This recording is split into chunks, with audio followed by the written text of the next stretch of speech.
Welcome, everybody. My name is Anne Louise. I'm the National Portfolio Brand Ambassador for Campari America, which means that I get to work on all the brands. I cover the whole country. And we have been working really fast and furious to transition a lot of our in-person events and our programming and our education and all the stuff that we do as brand ambassadors and as a portfolio, moving it online and finding ways to connect with everyone digitally while we're all sheltering in place, being socially responsible, and staying home. And we have this amazing relationship with Lush Life and Portland Cocktail Week that we've had for years, years and years. And we are so excited that this has evolved into a digital training program. And basically we're taking Portland Cocktail Week and making it digital, bringing it online to share with you all across the world right now. So on Tuesdays and Thursdays for the next few weeks, we're doing all sorts of amazing programming on technique with these wonderful experts all over the country, training us to do some really cool things. So today, and today is sponsored by Appleton Rum, which is obviously my favorite rum, but it was my favorite rum before. Thank you so much for pointing to that. So we have Appleton. We actually also have some Ray and Nephew in there. You'll see a product near and dear to my heart. It's made by Joy Spence, who's the first female master distiller in recorded modern history. She's an amazing woman. I love getting to share her products with people because her palate is just so exceptional and exquisite, and the things she makes are just so perfect and so delicious, and such a treat to get to share. So when we talk about Jamaican rum and why Jamaican rum is a good example for what Phoebe's going to work with today, is that Jamaican rum is, it's made from molasses with limestone filtered water from Jamaica.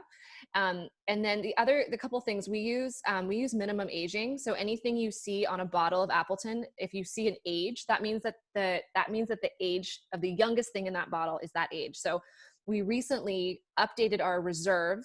So I think you have a bottle of reserve there, maybe, Phoebe? Yeah, I have the 12. 12. Okay, so if you see a bottle of 12, it means that it's 12 years old, the minimum age of the thing in there. So we have a lot of integrity in the way that we're aging and quoting our ages, so that we use the Scotch system. And the last thing is that, and really specific to what Phoebe's going to work on today, is there's no additives in Jamaica rum. And there's no additives in Appleton. So there's no color and there's no flavor and there's no sugar. So what you see is what you get, what you have in the bottle, what you see, that's it. We're not adding anything after the fact to our rum. So I think that's going to really lend itself to what Phoebe's going to show you today, because then you're, as a bartender, in full control of what happens to your drink when you start to mix with it. So I am so excited to welcome Phoebe Esmon to our program today. She is, actually, I would love for you to talk about what you do. You're in Asheville, North Carolina. I'm in Asheville, North Carolina. I've been here for 4 years now, and previous to that, I was in Philly. And I am now the bar director at Table in the Imperial Life, which is a cocktail bar and restaurant downtown in Asheville. It's undergoing some changes, as are all restaurants and bars right now. Yeah. But that's still the name of my job. So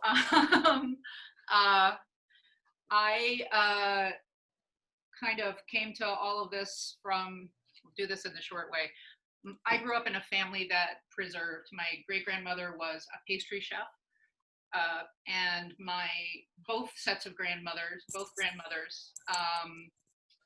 did canning and things seasonally, partially I think because they came up during the Depression and they didn't believe in throwing anything away. I remember I got yelled at once as a kid for starting to drop the stem of the broccoli, like the last 4 inches of that broccoli into the garbage. My grandmother just read me the riot act for it. I love that. Yeah. And it was, and she explained to me after I stopped crying, she explained to me that, like, the reason that how she came to feel the way that she did about it. And I came back into this because I was working in a bar in Philadelphia where we didn't have any really solid refrigerated storage, and I wanted to run a seasonal program. So I started to think differently about, or actually to think more historically about, what seasonality means, which is not necessarily using the only thing that you have, not using what's fresh at that moment, unless you absolutely have to. Like if you've got a watermelon, use the watermelon, it's not going to keep. But putting up as much as you can so that you can use it later in the year, right? So like I always say put up your peaches in the summertime, like when they're great. And I live in the, the peach belt now. I'm so jealous. Oh. And, like put those up because come wintertime, you're going to make someone's day by offering them a peach, Oh, beyond.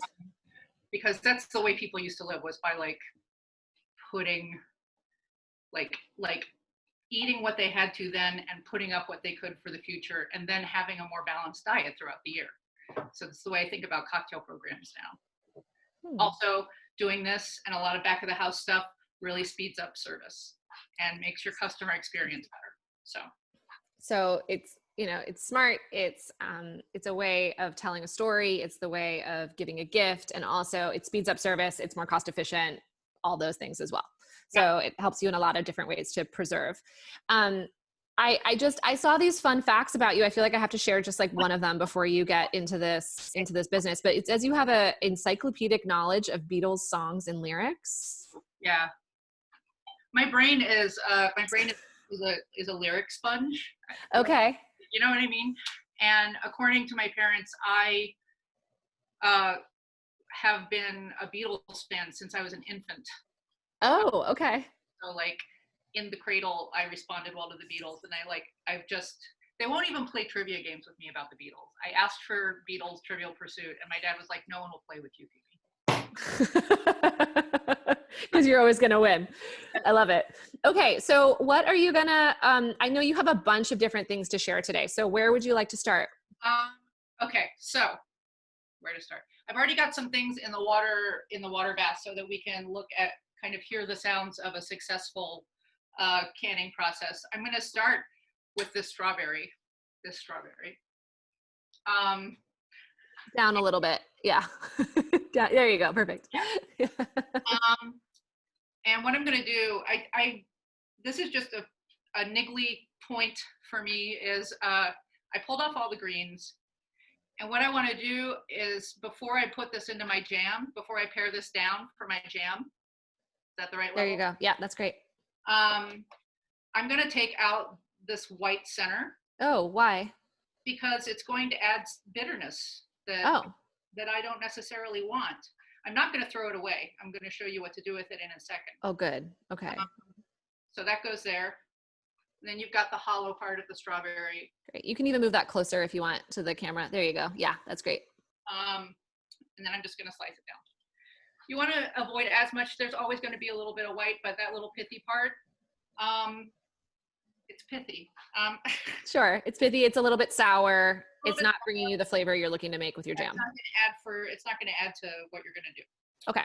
So I'm going to finish these last two strawberries. I got 2 gallons of strawberries yesterday. I got 2 pounds of strawberries and a pound of ramps yesterday, and my car smelled bizarre. It's like a very like neo salad, like garlic and strawberries. Yeah, it's like I don't, you don't want to leave that in the sun for too long. That's what I'm saying. There. Okay, so you've pared your strawberries down. So what's the next step? Okay, so what I want to do is start 2 jams.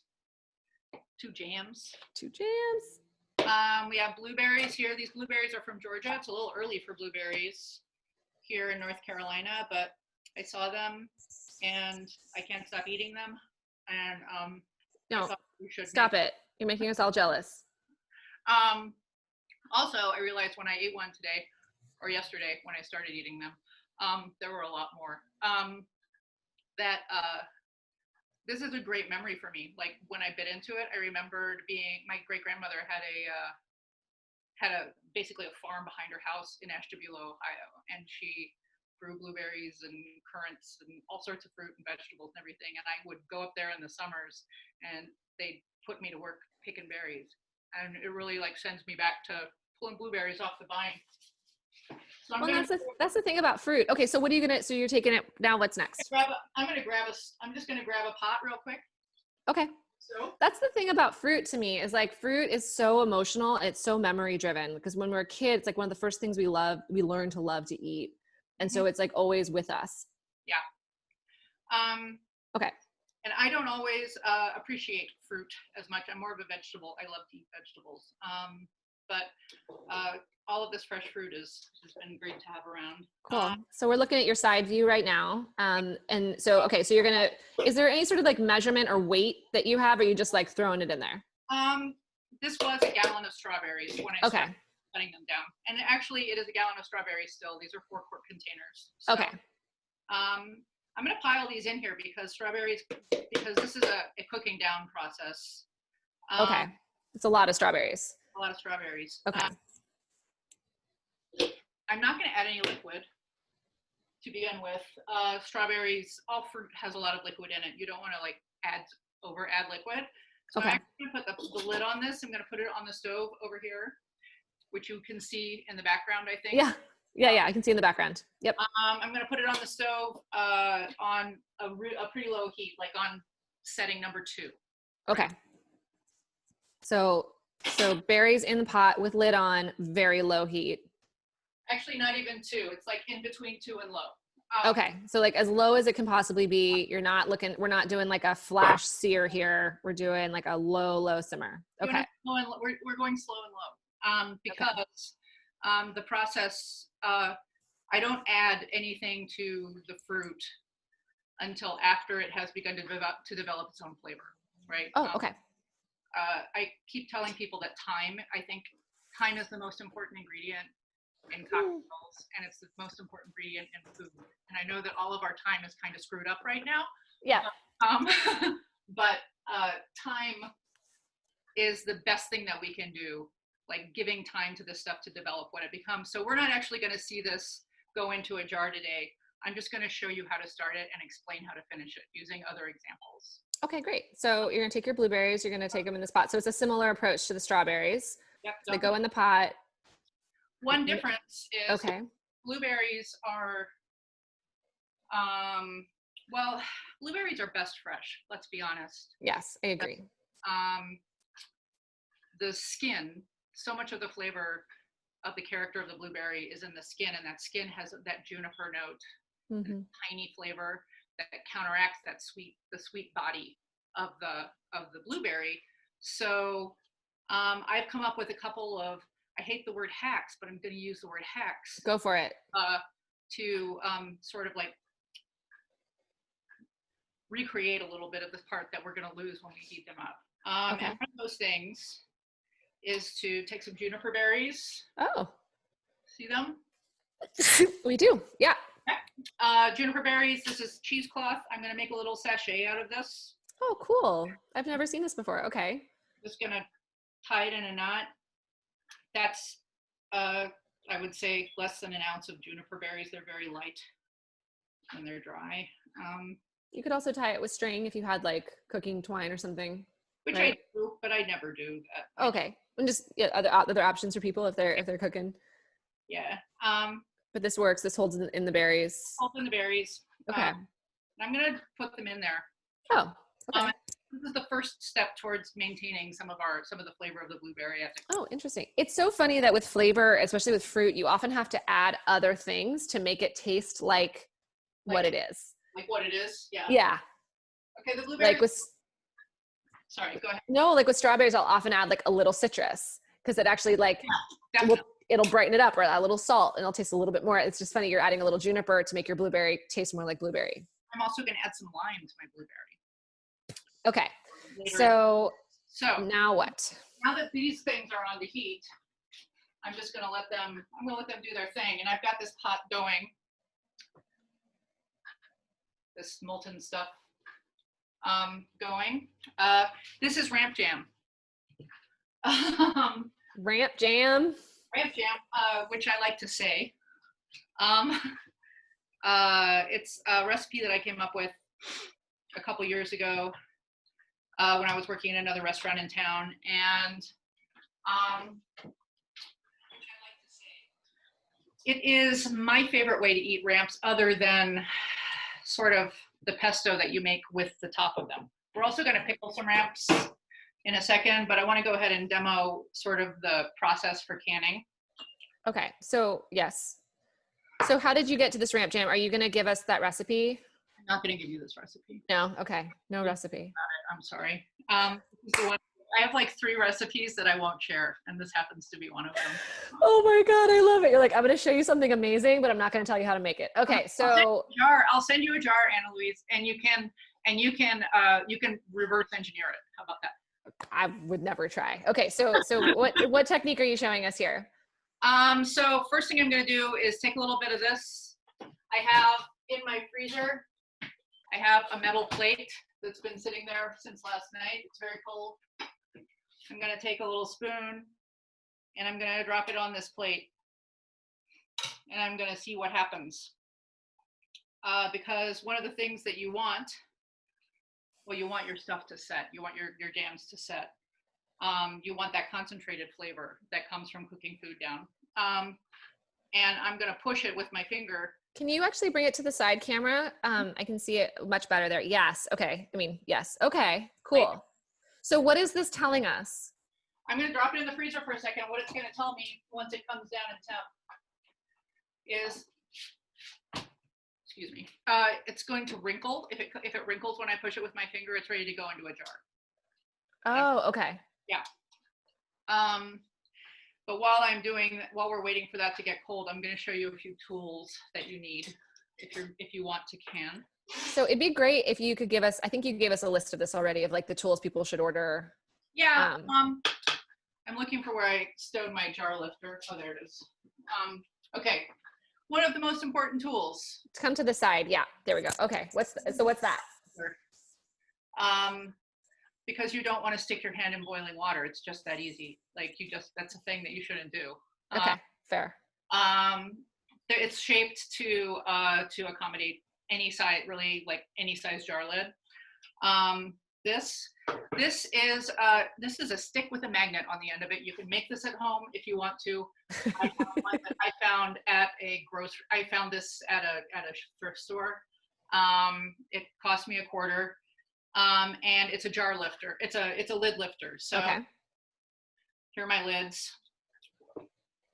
It's gonna pick that lid up. Yes. This is also hot water, something else I don't want. And you want to handle them as little as possible because you don't want to get your germs on the, you don't want to like put your hands all over the lids because you're trying to keep this process as clean as possible. Okay.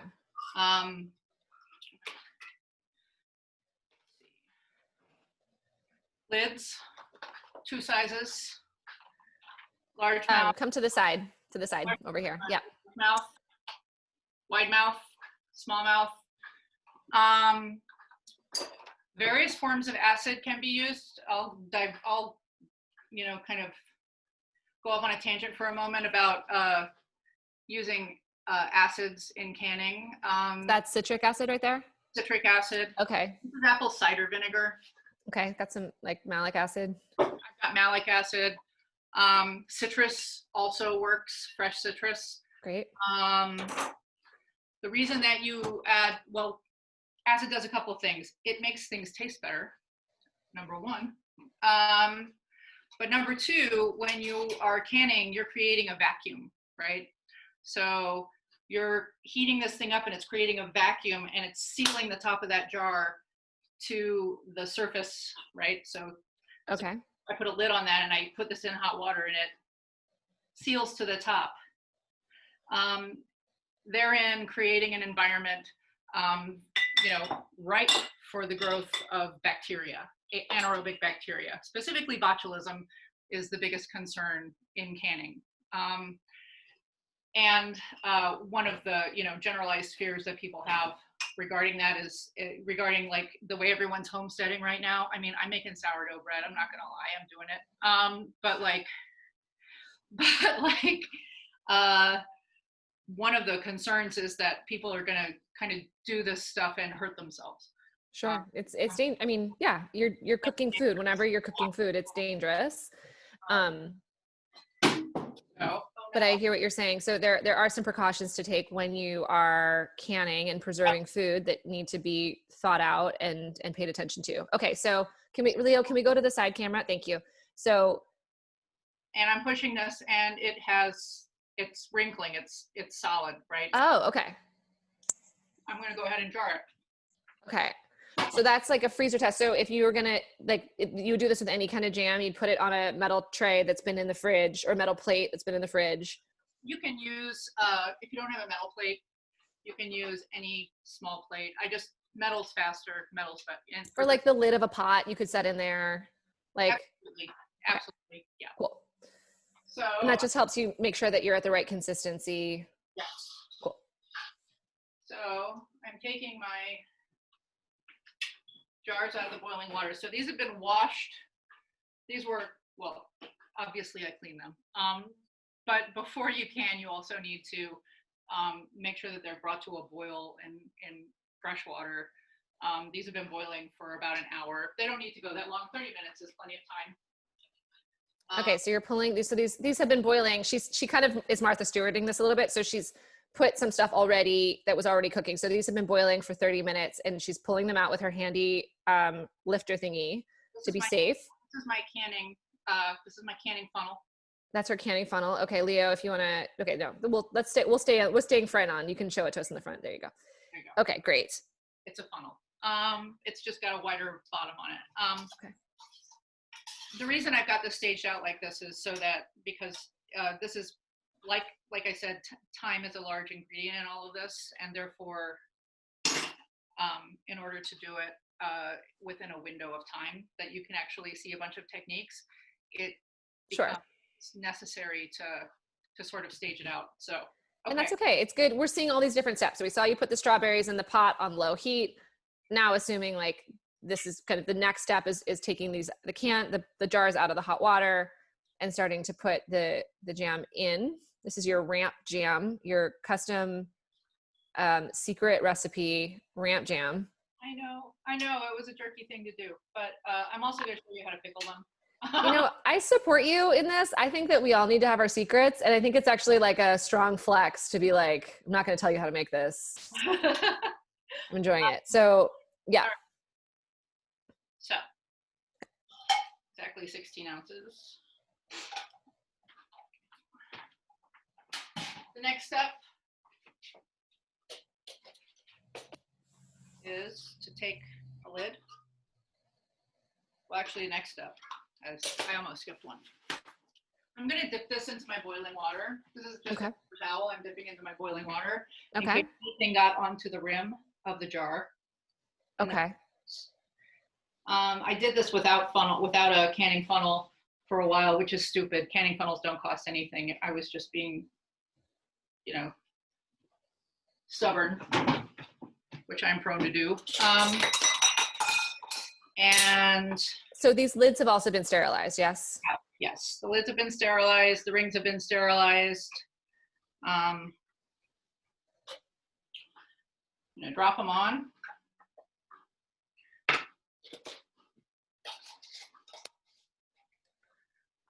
Leo, can we see the side angle? I think that might be a little easier to see what's going on, actually. Yeah, it's helpful. You're going to tighten them down, but you're not going to tighten them down super tight. They call it finger tight, which means like I can unscrew this easily right now. Okay. Then I'm going to take them back over and put them into my hot water bath. Oh, okay. So they're going back in the tub. Yep. Like getting a jacuzzi moment. Totally going to get in the jacuzzi. Yeah. Ramp jam jacuzzi. Sounds like a jam band. That sounds like maybe a fish cover band. 100%. So that's that. I'm going to move forward because this pot is full of boiling water, and I can keep adding things to it as I work through this. I want to show you really quick what to do with these, and then I'm going to build a pickle brine, and we're going to brine these and get them into the hot water bath so that they can pickle. This is all stuff that happens while your fruit is cooking. So these are the tops of the strawberries, like when, just in case people are tuning in later, when you were cutting your fruit, you were cutting Leo, can you go to the other camera? You can see that these were the tops of the strawberries where she cut out the white, which are just a little bit more bitter than the kind of the red fleshy part of the fruit that she's using to make jam. Now she's going to do something else genius with this. So I'm going to show you how to start a vinegar with this. I'm going to start it with some tired sherry that I in my refrigerator. Had a long day. If, you know, the second or third day on that bottle of Fino, you're supposed to open it and drink it all, but that's not always the way of the world. Frequently is, but not always. We pump it, so we try to get more life out of it, but eventually it gets tired. I'm going to drop these in. I'm going to put all of these in here. And I'm going to cover it with Fino sherry. Okay, so you're going to cover the fruit all the way to the top with the sherry. Oh my God, I just want to, God, this is killing me. I think I just need to eat lunch, but amazing. The rest of me. So Fino sherry goes on top of these kind of fruit, kind of like the offcuts of the fruit, but still like have a lot of flavor. The first time that I did this, I used flat. I was in a restaurant and I used flat champagne. Oh, we had some champagne that had gone flat. You can use any wine that's sort of gone past its servable moment. Okay, you could use red wine, white wine. Okay. I like it better with a white, and I always want sherry everywhere. So yeah, same, always. So, and I'm gonna inoculate it. I'm calling this inoculating it. This is an organic apple cider vinegar with the mother. So this is a live vinegar. What I'm gonna do is give this guy, I could just close it up now. I could just cover it and put it away someplace, you know, high and warm and let it do its thing. When you say the mother, what do you mean? Okay, so a vinegar mother is the thing. It's the sort of the raft of yeast that forms when this ferments and begins to become vinegar. Okay. And it looks a little bit like a SCOBY. Have you seen a SCOBY? I've seen a SCOBY, yeah. If you guys haven't seen a SCOBY, do a quick Google search. They're pretty, they look like alien life forms, but they're really cool. And it's what is living, like it's this layer on top that then kind of feeds and turns, so it's used a lot in kombucha. Like when you see kombucha being produced, they talk a lot about a SCOBY. Yeah, in vinegar, it's called a mother. In kombucha, it's called a SCOBY. They're very similar to each other. There might be the same thing. It's probably the same thing. So, but this vinegar comes with some mother in it. So since it has its mother with it, I'm going to just drop an ounce of it in there. And what's that going to do to what you're doing? It's just sort of, since there's already some mother in there, it's going to just sort of activate the process a little bit. Okay. Then I'm going to take a piece of cheesecloth.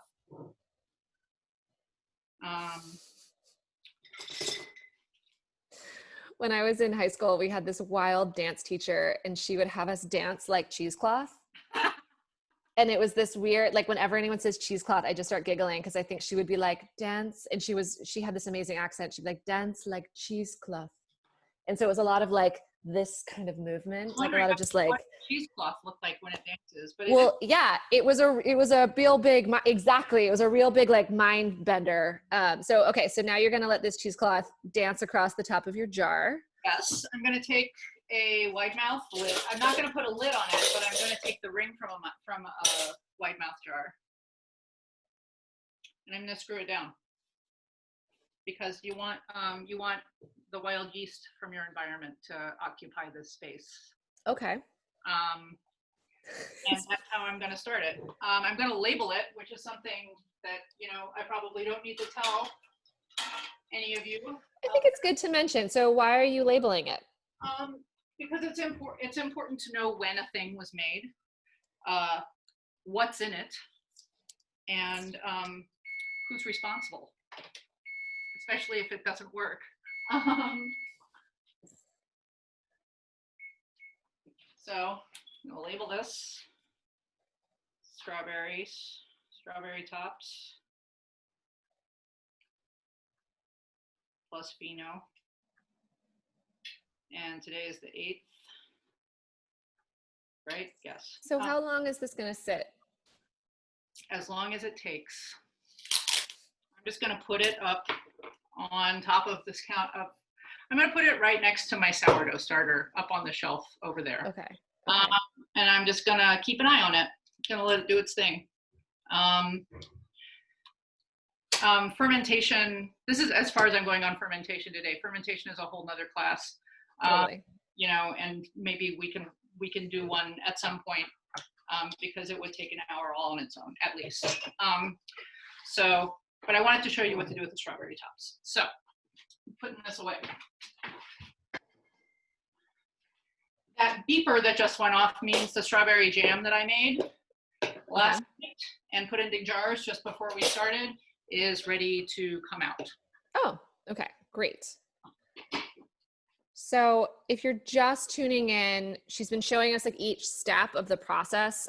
So we like she chopped up the strawberries, she put them in a pot, she put them on very, very low heat to cook for a very long time. And now she's gonna kind of Martha Stewart this situation. So she's made another set she did last night to show us in a demo of what this looks like when it comes out of the bath. All of those hours I've spent watching cooking shows are really working out for me now. It's really coming through. And me watching them, I can figure out what you've been doing.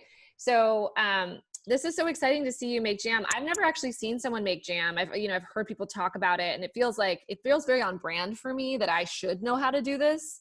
Yeah. I grew up in the middle of nowhere. I grew up in Big Sur, California. But we never did this stuff. This is so cool to watch you. I'm very jealous that you grew up in Big Sur. Well, I'm jealous that you live in Nashville, so we can just be jealous of each other. And also I'm jealous of like all the fruit that you have going on. So I cooked this down last night. I jarred it because I want you guys to hear the sound when these guys pop. They'll do it on their own. It's very musical.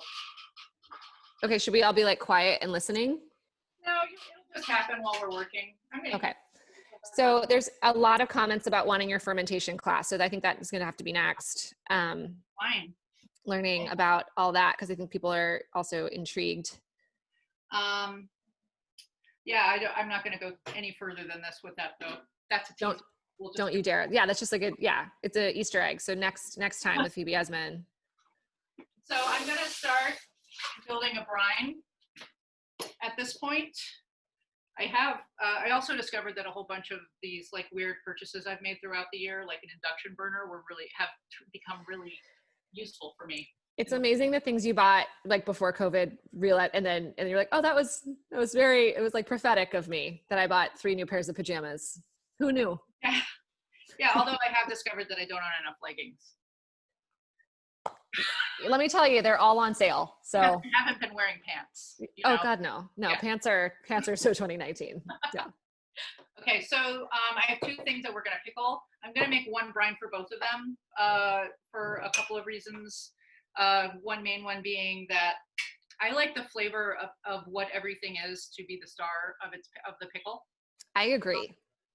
And these are quick pickles. So these are, again, not fermented pickles. I do those too, but another time. So these, I have ramps. So these are ramp bottoms. Oh. This is what it. Ramp bottom jeans and the pickle with the, yeah. Okay. So these are ramp bottoms. Cool. Okay. We can come back to the front now.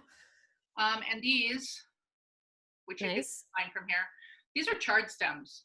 Ooh, okay.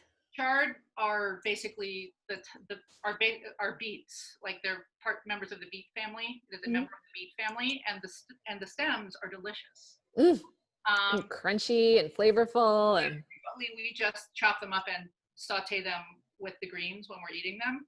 But we got these in our farm share last week, and Christian pulled all the leaves off, and he was like, "Do you want to use these for something else?" I was like, "Yes, I do, because I have a class to teach." So I'm gonna bring my handy dandy scale over here.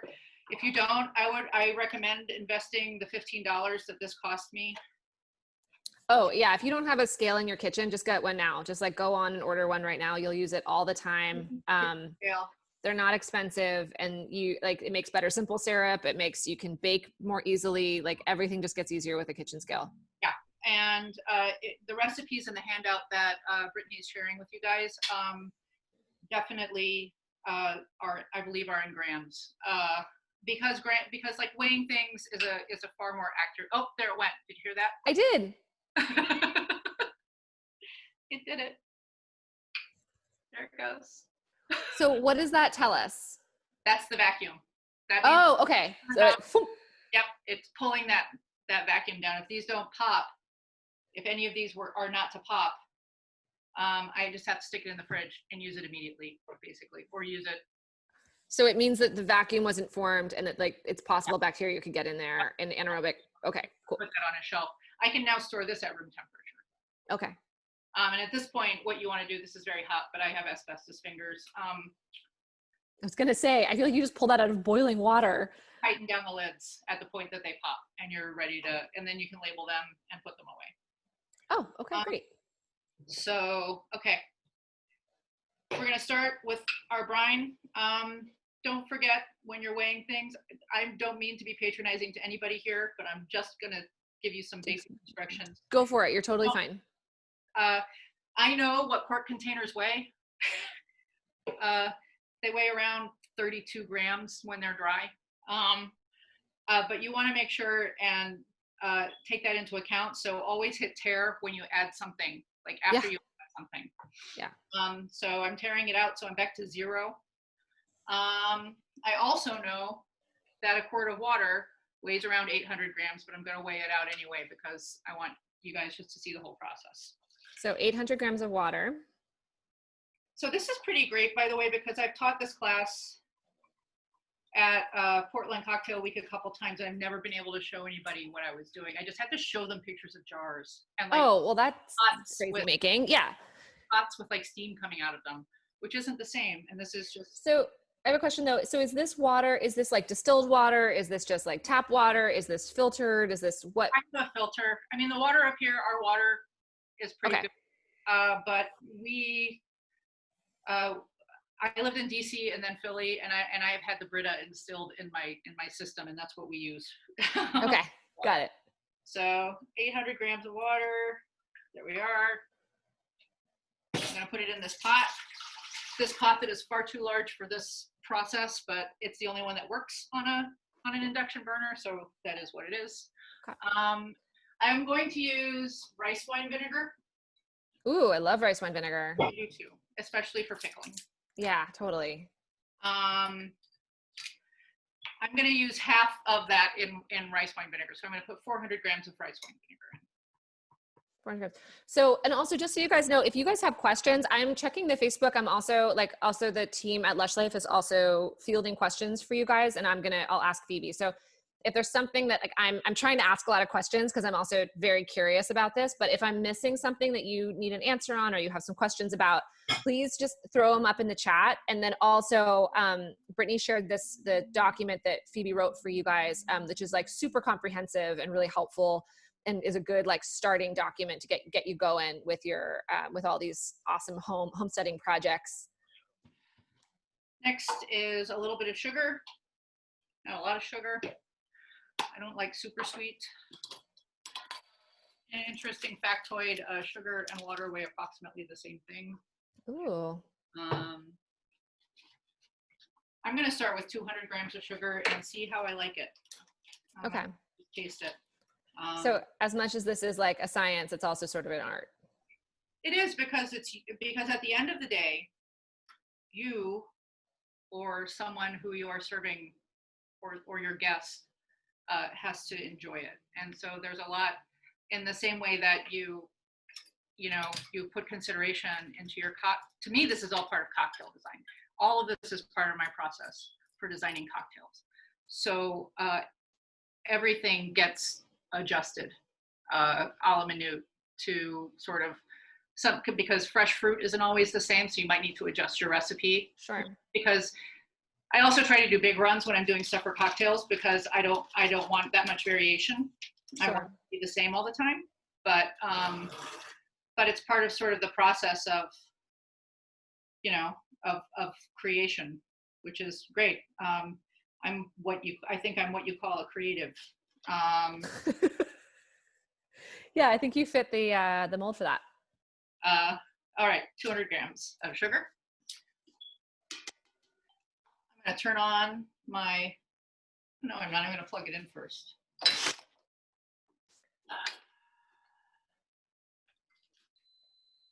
Yay. I'm going to turn on my induction plate. Find a spoon that's not a bar spoon. just stirring this really until the sugar dissolves. Okay. Now, So you got water, vinegar, and sugar in there. Vinegar and sugar right now. This is salt. This is kosher salt. To the side. To the side. Other side. The side camera. Oh, there you go. Yeah. This is kosher salt. This is just the salt we use. Also, this is a great way to use salt in your house. These are old sugar bowls because who needs sugar bowls anymore? Oh, so cute. It's just, it's a helpful, it's like, I usually add things in pinches when I'm cooking, so. So how many grams of salt? I'm gonna put a little bit of salt, goes a long way. I'm gonna start at 20. Okay.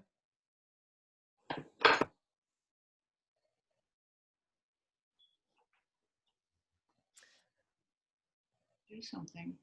So there was a question about making shrubs. Is this sort of similar to that? No, but I'm gonna make a shrub for you next. So. Okay, great. So that answers, ask that question. Linda, you're gonna get a shrub next. Shrubbing up next. All right, so I'm stirring this until it dissolves. I'm not even gonna bring this water to a boil. I just want it to, there goes another one. Oh. I just want it to dissolve everything and get kind of warm. That's it. I'm gonna taste it. It's like vinegary Pedialyte. Like sweet, light-bodied vinegar.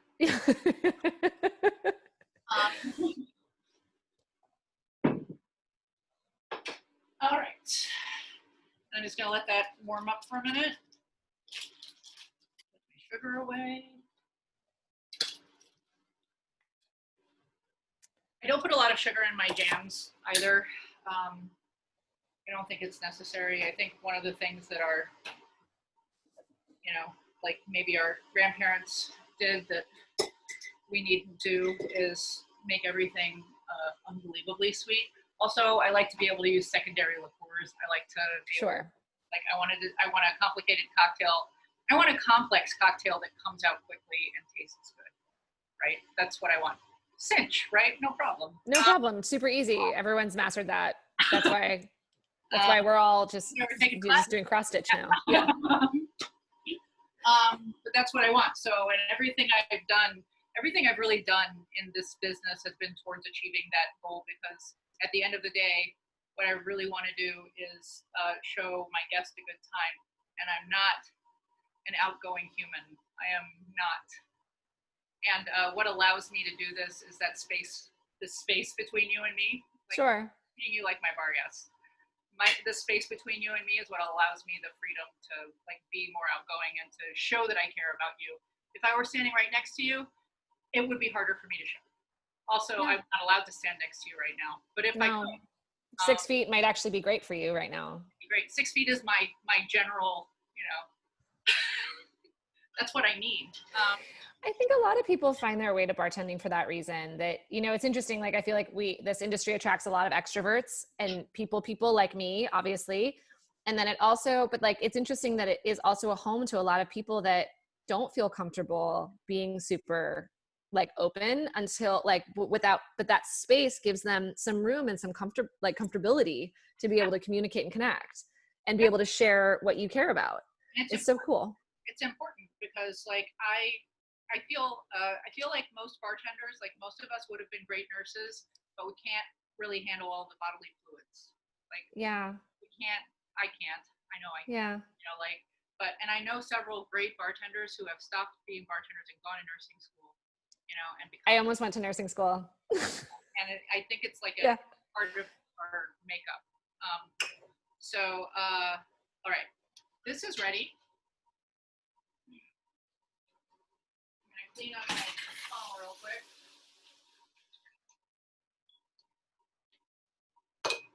Our canning funnel is back. I'm going to turn off this burner.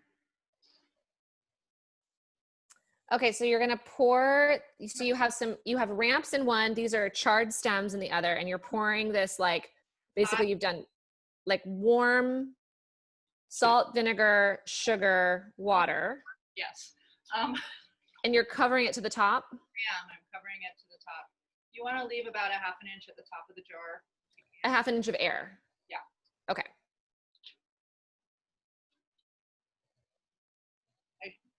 Don't pay attention to me. I should be using my funnel. Okay. All right. Okay, so you've filled your jars up. Filled my jars. I'm going to take this spoon and tuck this guy in. You'll find when you're making vinegar pickles that, you know, stuff floats. Yeah. One of the facts of life. Okay, so that's your handy dandy lid lifter that you found. But you can make it at home with a stick and a magnet if you want. Yeah, I would, you know, I see a lot of them in Goodwills and places like that. You can buy a whole canning kit online. It'll come with a jar lifter and this thing and another, like, a weird plastic device that you're supposed to use to measure how much headspace you have at the top of your jar. But I think that if you have eyeballs, you can probably do that. So you don't necessarily need that part, but like, just like being super savage to the canning industry, to big canning over here. There's a lot of extra, you know.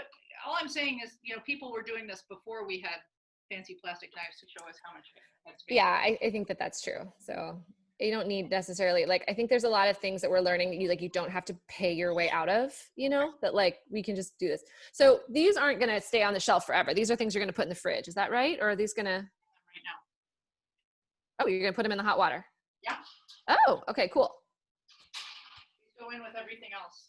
So these have been acidulated with vinegar. So once these are canned, they can go on the shelf until I need them.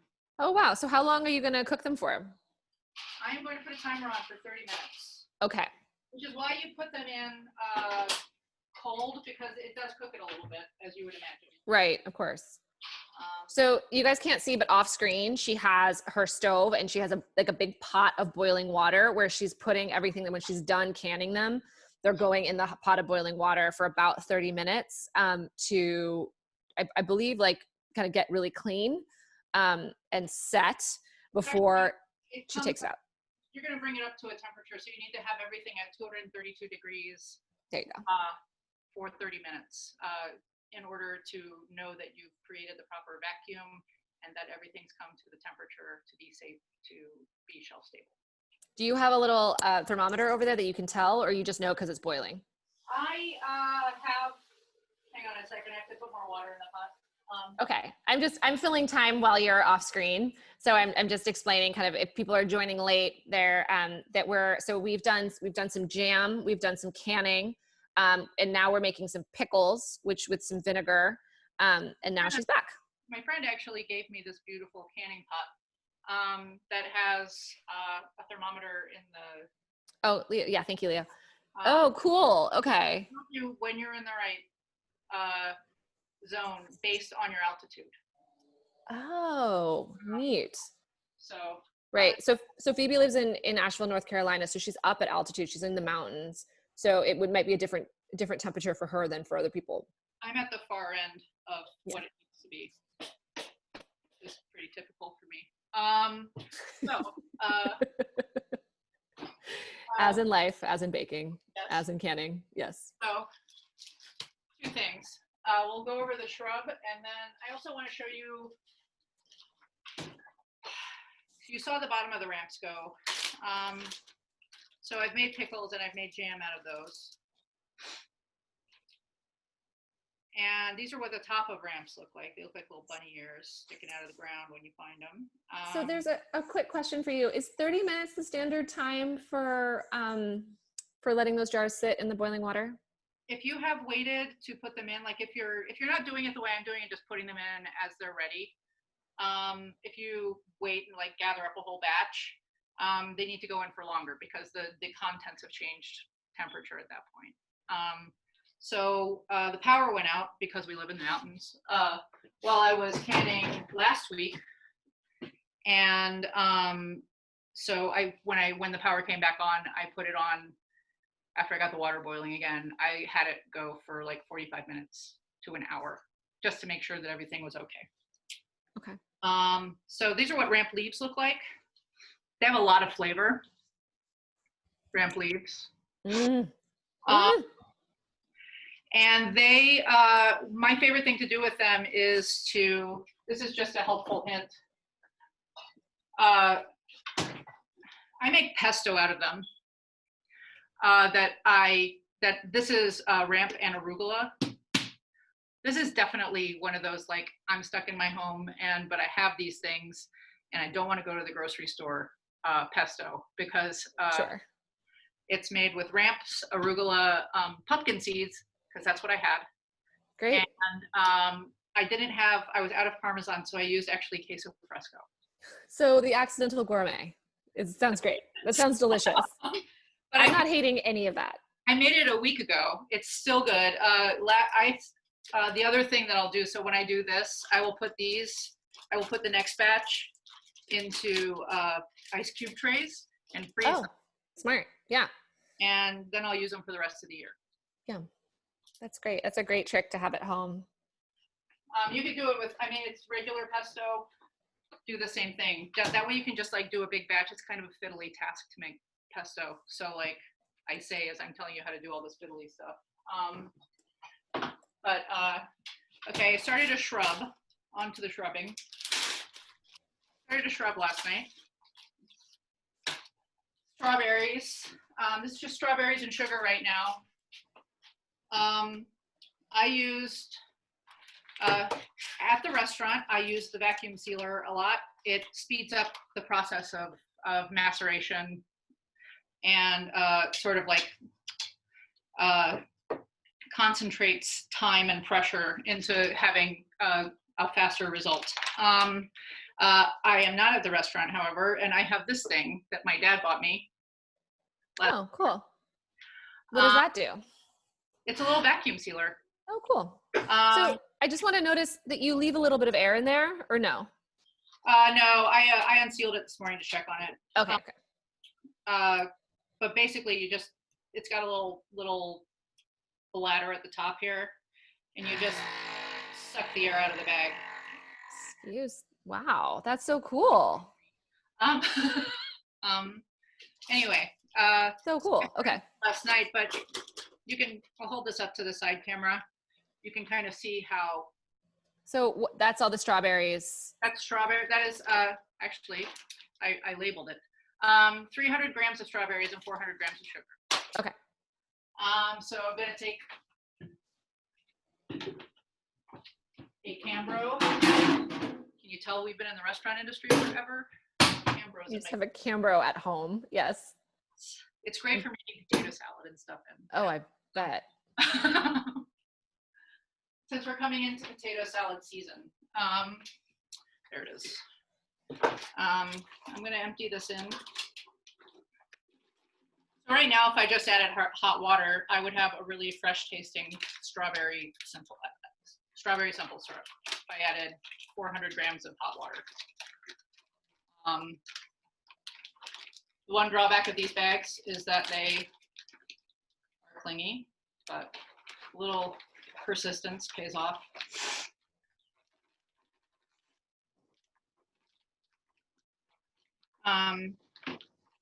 Just to vamp while I'm scraping the sides of these bags. Yeah. People ask me why I do like the canning and why do you do all this canning? Like that, instead of macerating a lot in like making cordials. I know that there are people who make great cordials. I've made some cordials, like doing that instead. To me, I don't like to tie up. So I don't like to tie up all that product and all the money. It's not my bar, but if it were my bar, I definitely wouldn't want to tie up all that money. What if the drink doesn't sell? You know what I mean? Right. I'm always really wary to use alcohol because that's the highest value thing. Right. So yeah, this makes a lot of sense to make it into a jam. But is it time-wise more efficient to do cordials, or do you think it's about the same for you? I think it's about the same for me. I mean, I think that depends on you and like how comfortable you are you know, in a kitchen. Right. So this is basically syrup right now. I'm not going to hot process this because I like the flavor of these strawberries, of this shrub specifically, with the fresh strawberries. So does that mean it won't be like, it's not going to be like shelf stable? It'll just live in your fridge, or? I'm not going to store it on a shelf. I'll store it in my refrigerator. Not because I think it would probably be fine on a shelf actually, but because it's going to be made with vinegar. But I am, well, I don't even know where I was going with that. I just waffled off. Sorry. Welcome to my world. I'm going to add, that was 400 grams of sugar. I'm going to add 200 grams of water. No, I'm going to have 400 grams of water and 200 grams of apple cider vinegar. So it's a little bit better than a 1-to-1. Okay. In terms of ratios of vinegar to water. When I started doing this, I just used complete vinegar. And I kind of liked it, but the drinks aren't for me most of the time.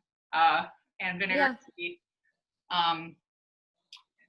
vinegar, the flavor of vinegar can be off-putting to other people. So. Yeah, it's interesting. Like I could just drink vinegar. Like I drink kombucha all the time. I love it. I love anything vinegary. I love super vinegary dressings. I kind of live for it. It's interesting. Some people don't like that flavor. So I think it's good to say like, you know, you want to be able to moderate and modulate that flavor. Yeah, because you know, you eat and drink with your nose, and that acetic acid smell of vinegar can be off-putting. I mean, they're missing out for sure. Agreed. I eat salt and vinegar chips. I'm all about it. Love salt and vinegar chips. Yeah, okay. Really the only kind of chip. Okay, so what is now going in? This is 400 grams of water. Okay. And so we're making like a strawberry shrub. Yep. And I'm gonna whisk this.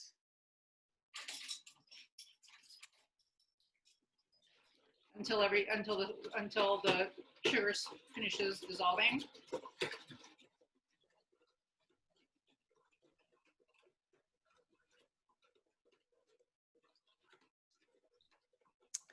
If you don't mind, if you want to, at this point, it's your decision. I'm gonna not cook my strawberries. If you want to, you can at this point put this onto a burner, bring it to a boil, and turn it off immediately, and then let it come down to room temp. That's another way to do it.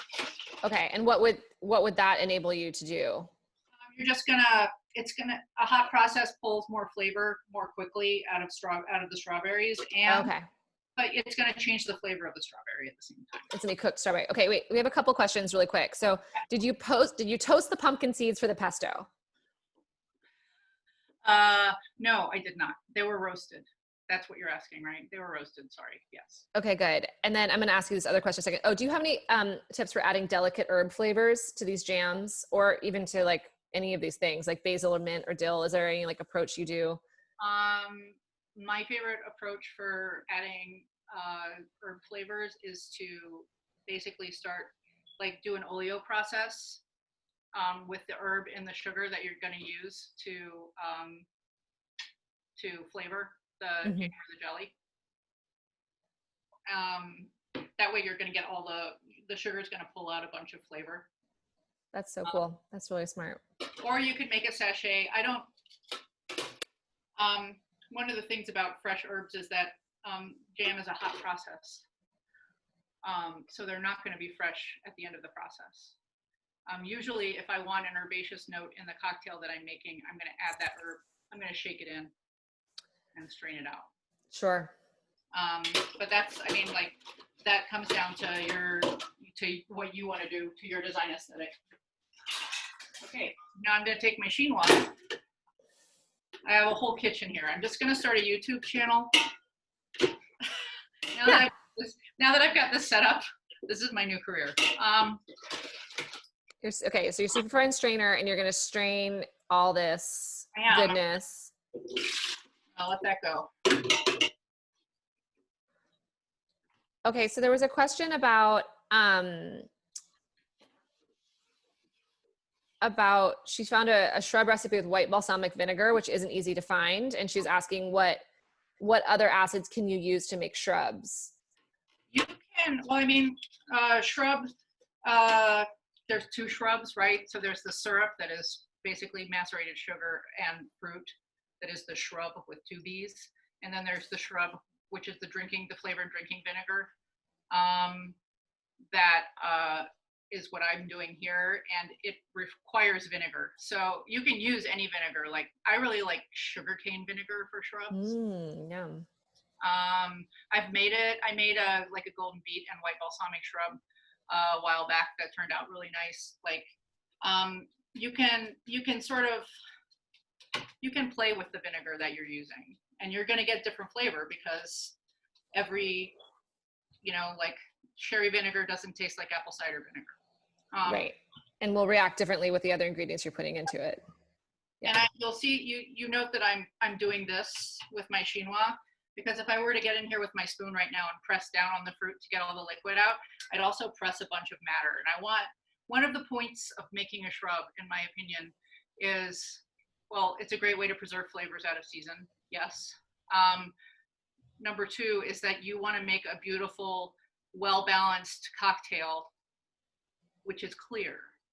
So you don't want a bunch of matter floating in it. Yeah, you don't want solids. And shrubs are, should be clear, so that you can make a stirred sour with a shrub, basically. Okay. Yeah, that you should be able to. Yes. Or it's clarified, like you could carbonate it if you wanted to. You could do, there's a lot of things you could do with it now because it's clear, because it's free of solids and free of matter.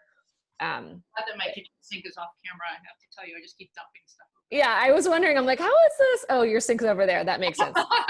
Where does she keep going with all that stuff? So yeah, at this point, I'm going to go check on the jam. I'm going to bring the strawberries over here.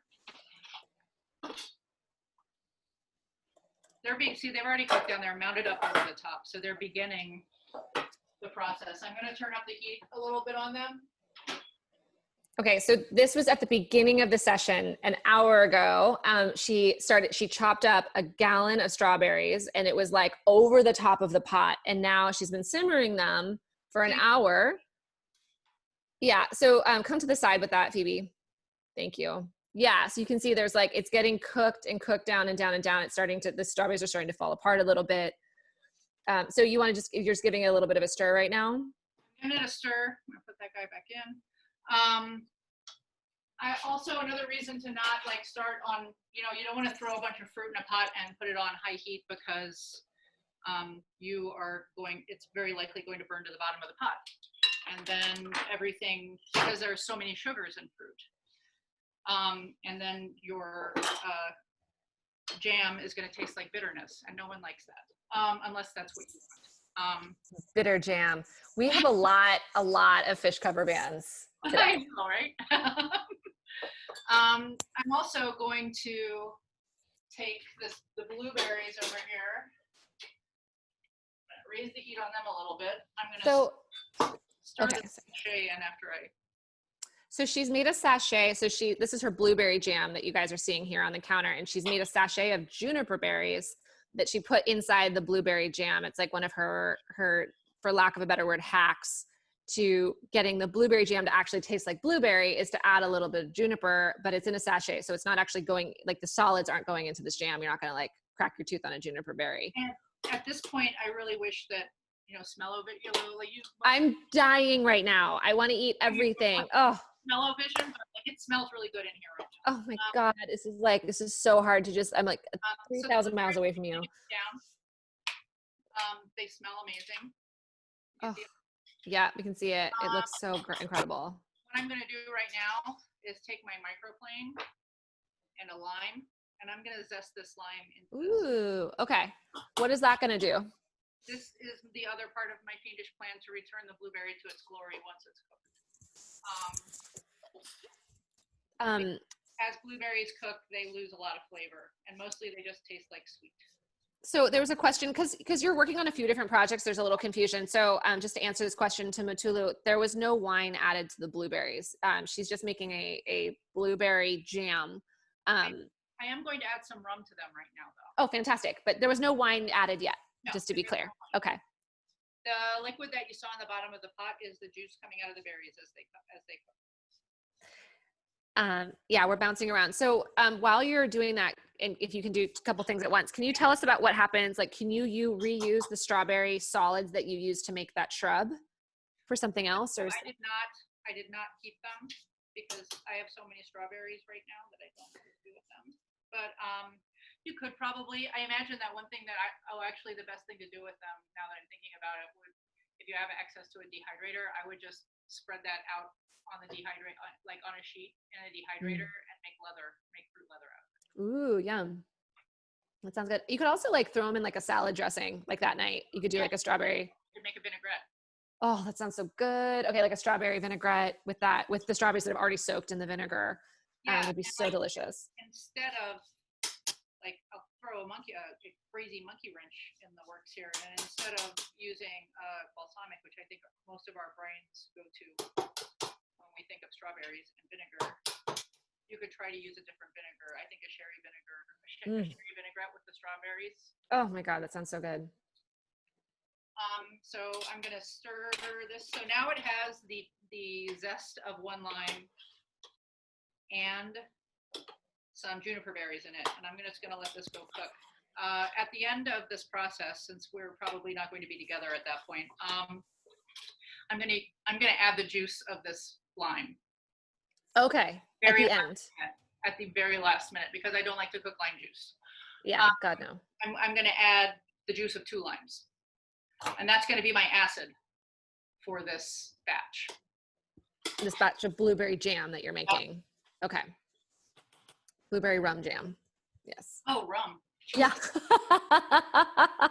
God forbid. So this is Appleton Signature, I believe you're using right there. Signature. Yes. Awesome.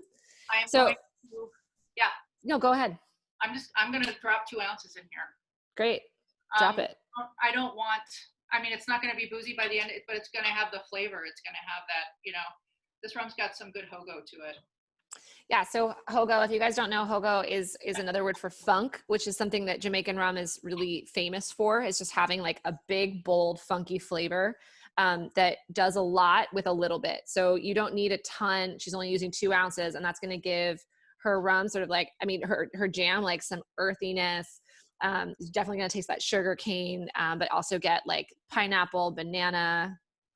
Oh, I can't hear you. What? It smells so good now. Oh my God. I can only imagine.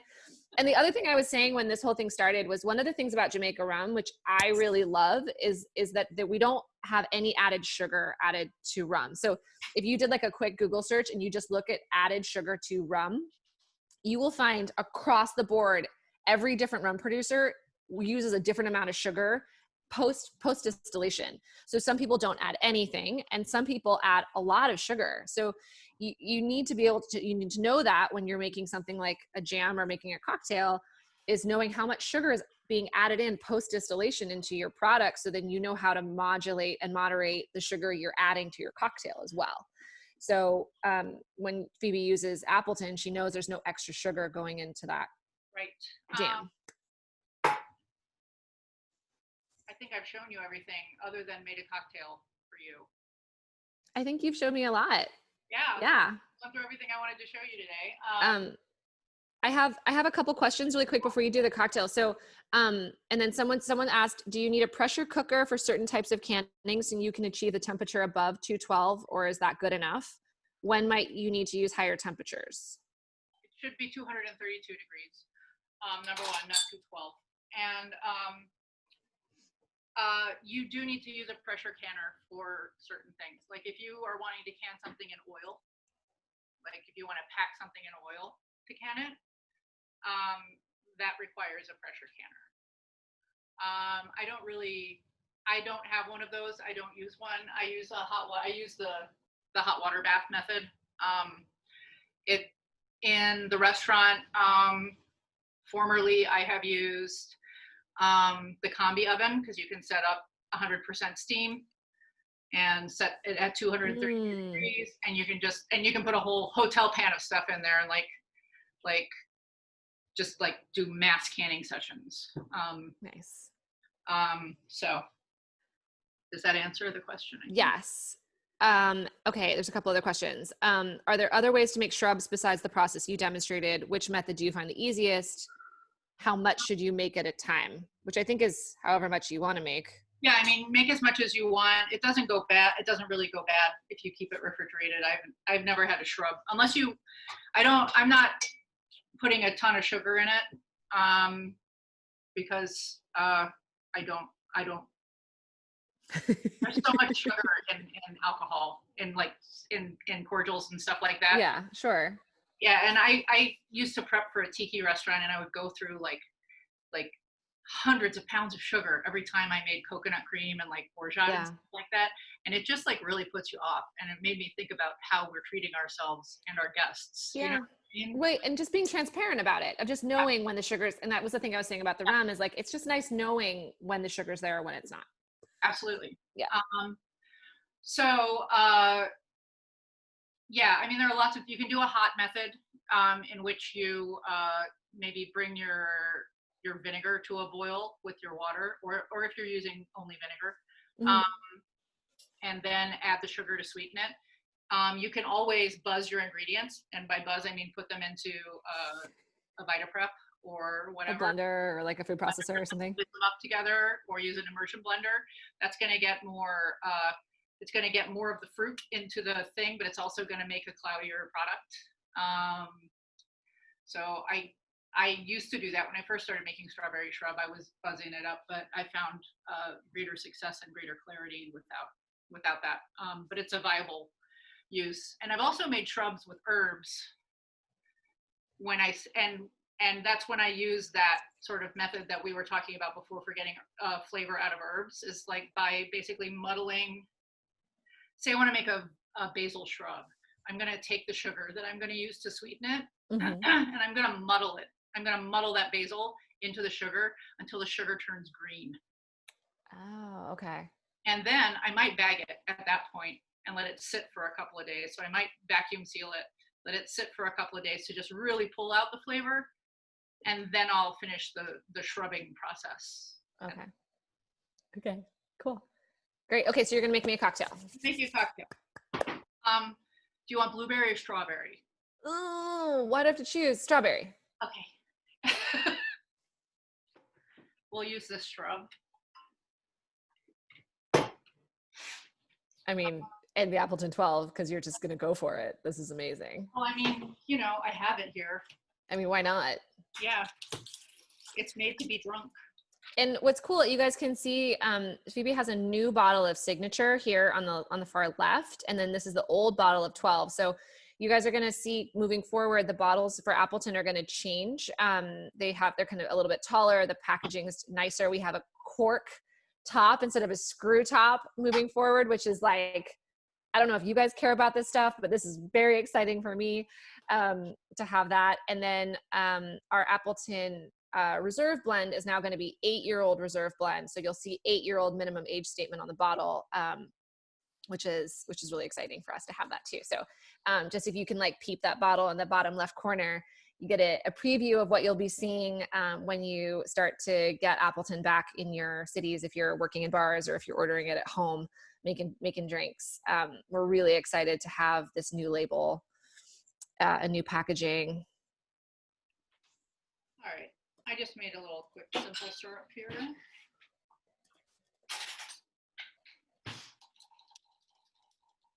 And I'm going to make you a variation on one of my favorite of my own cocktails. It was originally made with cognac, but I made one last night with the 12 and I really liked it.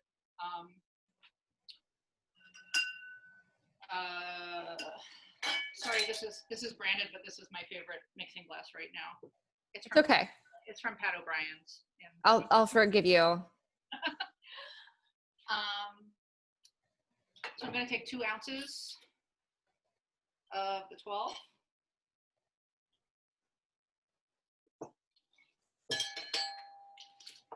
Oh, by the way, I like the new bottle. I like Thank you. Yeah, I really, really love it. I'm glad you like it.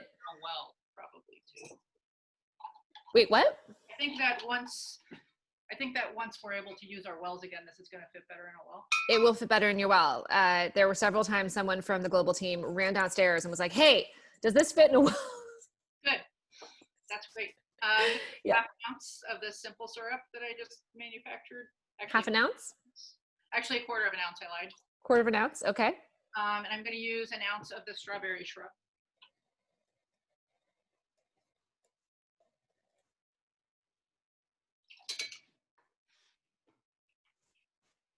Yum. So we got Appleton 12, a little bit of simple, a little strawberry shrub. Just gonna add some, what's this? Ice? I'm gonna add some bitters, orange bitters. These are vegans. So 50% P Brothers and 50% Gary Regans. Vegans, okay, very cute. That's 8 drops of the vegans. I'm gonna ice it.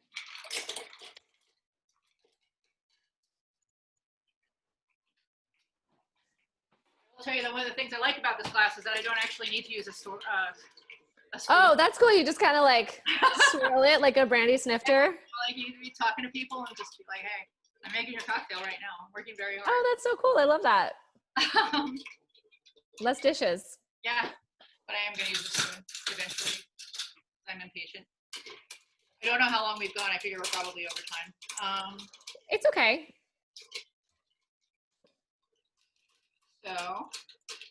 So we got 42 people hanging out with us watching you make me a cocktail that I wish I could like then take out of the screen so badly.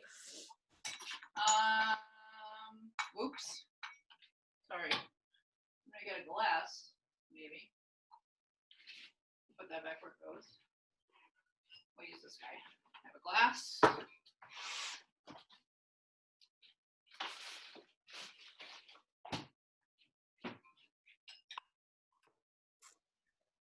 Large piece of ice. And also I like this because if you're gentle, you don't need a strainer. Need to use a strainer. Mid-century modern engineering at its best right there. I love that. That's so cool. So there you go. Cheers, Anna. Oh, thank you so much. Cheers. I like my coffee cup. Also, cheers to you. Thank you so much. Thanks, guys. Thanks for attending. Thank you all so much for doing this. I can't wait. I think we need like a follow-up post about like the jam. We just need to see it all. If you guys are kind of came late or missed parts of it, Phoebe made this awesome guide that Brittany has posted in the chat section. And it has all these amazing, all the resources. It also has a bibliography because she's just like that kind of person. And are you available if they want to reach out and talk to you or have any questions? Yeah, if you want to ask, I'll post some pictures once I get the rest of the stuff finished this afternoon. I'm gonna be in the kitchen for the rest of the day. I'll post some pictures when it's done, and you can email me if you want to. It is my name, Phoebe @spiritanimalbev.com. PHOEBE at spiritanimalbev.com. Great. And that's us. I just posted that. If you guys want more, we have a whole series of this. So Tuesdays and Thursdays at 2 p.m. Eastern, we have technique classes sponsored by Campari America and our portfolio of spirits. Sometimes I'll be hosting it. Sometimes my other awesome brand ambassadors, Daniel Warlow, Xavier Harrett, Joanne Street, Benny Hurwitz will be also hosting, and Corey James will be hosting. And we have a lot more as well in the Campari community. So if you want to follow along on Instagram, it's at Campari Community. I'm at Anne Louise Marquis. Phoebe's at Phoebe.Esmon. Pretty easy to find us. We're very literal, straightforward people. And we would love to hear from you guys, see you more. Phoebe, thank you so much for sharing your time and your home. And thanks for sponsoring this. It was a lot of fun. I'm really glad I could show you some stuff. I had so much fun. I'm gonna make some shrubs tonight. I'm really excited. So that's it. I don't think I think I missed one question about the temperature of your induction burner. I just had it turned. I didn't have it on temperature. It was on medium, and all I did was bring it up to the temperature that melted the salt and the sugar, and then I turned it off. Cool. Didn't even bring it to a boil. Great. So Mimi, the link is it's right here at I'll repost it just in case you don't have it. Ooh, I can't actually repost it. Brittany can repost it. Let's see. Sorry. Brittany, can you share that link again, just in case, just so Mimi gets it? And we'll be in touch with you guys soon. Thank you so much, and have a great day. Have a Bye, great guys. day.